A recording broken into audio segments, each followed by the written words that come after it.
நமச்சிவாயம் வாழ்க, நாதன்தாள் வாழ்க. நம்ம இன்னைக்கு என்ன பதிவு பார்க்க போறோம் அப்படின்னா, கிரகங்களுடைய தொழில்கள் வரிசையில இதற்கு முன்பு நம்ம சூரியனுடைய தொழில்கள் பார்த்தோம். இன்று நம்ம சந்திரனுடைய தொழில்கள் என்னென்ன? ஒரு ஜாதகத்துல சந்திரன் எவ்வாறாக இருக்க வேண்டும்?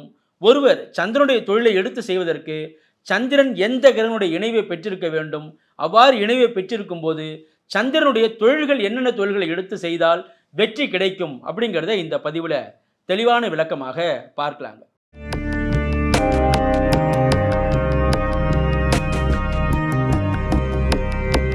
ரகசிய உண்மைகள் யூடியூப் நேயர்கள் அனைவருக்கும் இனிய வணக்கம், வாழ்க வளமுடன். நான் உங்கள் ஜோதிடர் விஷால் விவர்தன் பேசுகிறேங்க. நம்முடைய ரகசிய உண்மைகள் யூடியூப் சேனலில் நிறைய பயனுள்ள ஜோதிட தகவல்களை தொடர்ச்சியாக கொடுத்து வந்துட்டே இருக்கிறேன். அதை பார்த்து பயன்பெறுங்க. என்னிடம் ஜாதகம் பார்க்க ஸ்க்ரீனில் தெரியக்கூடிய வாட்ஸ்அப் மூலமாக ஆன்லைன் மூலமாக ஜாதகம் அனுப்பி ஜாதகம் பார்க்கலாங்க. சந்திரன் உங்களுடைய ஜாதகத்தில் பலமாக இருக்கிறார் அப்படின்னா அவர் சுபகனுடைய தொடர்பில் இருக்கார் அப்படிங்கிற அமைப்பில் வரும். சுபகனுடைய தொடர்புனா குரு சுக்கிரன் இவருடைய தொடர்பில் அவர் இருக்கணும். அந்த சந்திரனே வளர்பிறை சந்திரனாக இருக்கணும். அவரே சுப வர்க்கம் என்று சொல்லக்கூடிய அம்சத்திலையும் சுபகருடைய வீடுகளில் இருக்கணும். ராசிக்கு அடுத்து நீங்கள் பார்த்தீங்கன்னா அவர் மீனம் தனுசு இது போன்ற இடங்களில் இருப்பது, அதாவது மீன ராசி தனுசு ராசி, அதே போல் ரிஷபம் துலாம் இது போன்ற இடங்களில் சந்திரன் இருப்பது, இது போன்ற இடங்களில் சந்திரன் இருப்பதோடு இல்லாமல் அவர் சுபவரத்துடைய இணைவை பெறுவது என்பது சிறந்த அமைப்பை தரும். அப்போ இந்த இடத்துல சந்திரன் சுபத்துவமாக இருக்கின்றார், நன்றாக இருக்கின்றார் என்ற அமைப்பில் சந்திரனுடைய தொழிலை ஒருவர் எடுத்து செயல்படுத்தும் போது நிச்சயமாக அதில் பெரிய அளவு ஒரு வெற்றியை காண முடியும் என்று சொல்லலாங்க. அப்போ சந்திரனுடைய தொழில்கள்னால் என்னங்க சார்? சந்திரன் சொன்னாலே பால் சார்ந்த பொருட்கள், பால் வியாபாரம், தயிர் சார்ந்த விஷயங்கள், அதாவது வெண்ணெய், பால், தயிர், வெண்ணெய் இது போன்ற பொருட்களால் லாபம் அப்படிங்கிறது சந்திரனுடைய அமைப்பில் வரும். அதே போல் எளிதில் அழுகக்கூடிய பொருட்கள், எளிதில் அழுகக்கூடிய பொருட்கள்னா வெஜிடபிள்ஸ், காய்கறி, கூல்ட்ரிங்க்ஸ், நீர் சார்ந்த விஷயங்கள், இது போன்ற குளிர் பானங்கள் இது போன்ற விஷயங்கள் அனைத்துமே சந்திரனுடைய அமைப்பில் வருங்க. அப்போ வெஜிடபிள்ஸு, ஃப்ரூட் ஸ்டாலு, இது ஃப்ளவர் ஸ்டாலு, ஃப்ளவர் பூக்கடை வச்சு நடத்துகிறாங்கல்ல, அதற்கெல்லாம் சந்திரன் பலமாக இருக்க வேண்டும் என்ற அமைப்பு வந்துடும். சந்திரன் சில காம்பினேஷன் அமைப்பு வரும். சந்திரனோட சுக்கிரன் இணையும் போது அது அழகு சாதன நிலையங்கள்ங்கிற பாயிண்ட் வந்துடும். சந்திரனோட செவ்வாய் இணையும் போது டீ ஸ்டால் அப்படிங்கிற பாயிண்ட் வந்துடும். அப்போ இந்த சந்திரனில் காம்பினேஷன்லையும் சில கிரக சேர்க்கையில் காம்பினேஷன்லையும் தொழில்கள் அமையும்.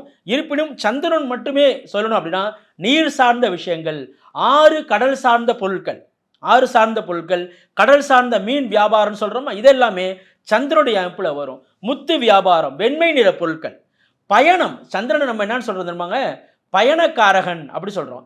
வெளிநாட்டுக்கு டிராவல்ஸ் எல்லாம் வச்சு நடத்துகிறாங்கல்ல, அவர்களுக்கெல்லாம் சந்திரன் பலமாக இருக்க வேண்டும் என்ற அமைப்பில் வரும். சந்திரன்னா மனோகாரகன், கற்பனை, எண்ணங்களுக்கு அதிபதி, மனோ தத்துவ நிபுணர்னு சொல்கிறாங்கல்ல, மனோ தத்துவ டாக்டர்னு சொல்கிறாங்கல்ல, அது போன்ற விஷயங்களில் ஒருவர் படிக்கணும் அப்படின்னா கண்டிப்பாக சந்திரன் அந்த ஜாதகத்தில் பலமாக இருக்க வேண்டும் என்ற அமைப்பில் வரும். சந்திரன்னா வேளாண்மை சார்ந்த விஷயங்கள், தோட்டக்கலை சார்ந்த விஷயங்கள், ஒப்பனை, அழகு சாதனம்னு சொல்கிற ஒப்பனைன்னு சொல்கிற மேக்கப்பு, ஒரு மேக்கப் ஆர்டிஸ்டாக இருக்காங்கல்ல, அதற்கெல்லாம் சந்திரன் காரகத்துவம் வைப்பார். சந்திரன் சொன்னாலே வாட்டர் பிஸ்னஸ், வாட்டர் பிளான்ட் போட்டு பிஸ்னஸ் பண்ணுறாங்கல்ல, நீர் சார்ந்த வியாபாரம் செய்கிறாங்கல்ல, அது அனைத்துமே சந்திரனுடைய அமைப்பில் வரும்.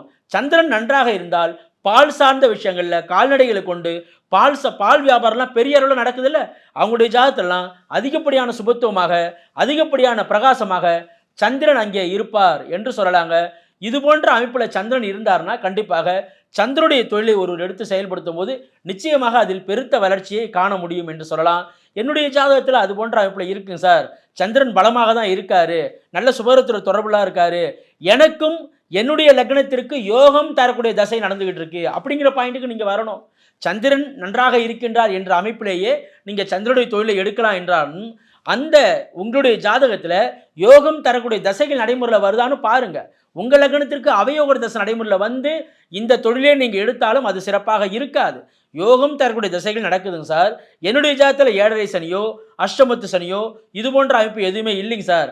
அவ்வாறு இருக்கும்போது எனக்கு சந்திரனுடைய தசையின் நடைமுறையில் வருவதற்கான அமைப்பானது இருக்கின்றது. அப்படி என்றால் நிச்சயமாக அந்த சந்திரனுடைய தொழிலை எடுத்து அதில் நீங்கள் பெரிய அளவில் வளர்ச்சியை காண முடியும் என்று சொல்லலாங்க. அதே போல் இந்த சந்திரனுடைய தொழிலை நான் எடுத்து செய்யலாம்னு நினைக்கிறேன். அதற்கு முன்பு ஏதாவது நான் வழிபாடு மேற்கொள்கிற மாரி இருந்தால் எந்த கோவிலுக்கு சென்று வணங்கி விட்டு இந்த தொழிலில் நான் பிரகாசிக்க முடியும், இந்த தொழிலை நான் இறங்கலாம் அப்படின்னா சந்திரன் பகவானுக்கு உரித்தான கோயில் எதுனா திங்களூருங்க. அதாவது தஞ்சாவூர் திருவையாறுக்கு அருகில் உள்ள திங்களூர் சந்திர பகவானுடைய ஸ்தலம். அங்கே திங்கட்கிழமை அன்று சந்திரஹோரையில், சந்திரஹோரை எப்படின்னா காலையில் 6 to 7 அந்த நேரத்தில் சந்திர பகவானுக்கு விளக்கேற்றி அர்ச்சனை செய்து வழிபட்டு வந்து உங்களுடைய அந்த சந்திர பகவானுக்குரிய தொழிலை நீங்கள் எடுத்து செயல்படுத்தும் போது நிச்சயமாக அதில் ஒரு பெரிய வளர்ச்சியை உங்களால் காண முடியும் என்று சொல்லலாங்க. சந்திரனுக்கு இன்னொரு தொழில் நம்ம சொல்லணும் அப்படின்னா அரிசி வியாபாரம், நெல் சார்ந்த வியாபாரம். அதாவது அரிசி வியாபாரம், அரிசி பெரிய மண்டி வச்சு நடத்துறது, ரைஸ் மில் வச்சு நடத்துகிறாங்கல்ல, அவங்களுடைய ஜாதகத்தெல்லாம் பார்த்தீங்கன்னா சந்திரன் பலமாக இருக்கும். அப்போ சந்திரன் பலமாக இருக்கணும் அப்படின்னா, சந்திரன் பலமாக இருந்தார் அப்படின்னா இது போன்ற அரிசி வியாபாரம், நெல் சார்ந்த வியாபாரம், அதே போல் நூல் சார்ந்த வியாபாரம், நூல் சார்ந்த வியாபாரமும் இந்த சந்திரன் தான் குறிக்கும். இது போன்ற விஷயங்கள்லையும் இறங்கினாலும் பெரிய ஒரு வளர்ச்சியை சந்திரனுடைய தொழிலில் காண முடியும் என்று சொல்லலாங்க. இது போன்ற இன்னும் நிறைய ஜோதிட தகவல்களை தொடர்ச்சியாக நம்முடைய ரகசிய உண்மைகள் யூடியூப் சேனலில் பதிவிடுவோம். நம்முடைய சேனலை சப்ஸ்கிரைப் பண்ணுங்கள், லைக் பண்ணுங்கள், பிறருக்கு பயன்பட்டு ஷேர் பண்ணுங்கள். என்னிடம் ஜாதகம் பார்க்க ஸ்கிரீனில் தெரியக்கூடிய நம்பர் மூலமாக வாட்ஸ்அப் மூலமாக தொடர்பு கொள்ளாங்க. நன்றி, வணக்கம். வாழ்க வளமுடன், வாழ்க வையகம், வாழ்க பிரபஞ்சம்.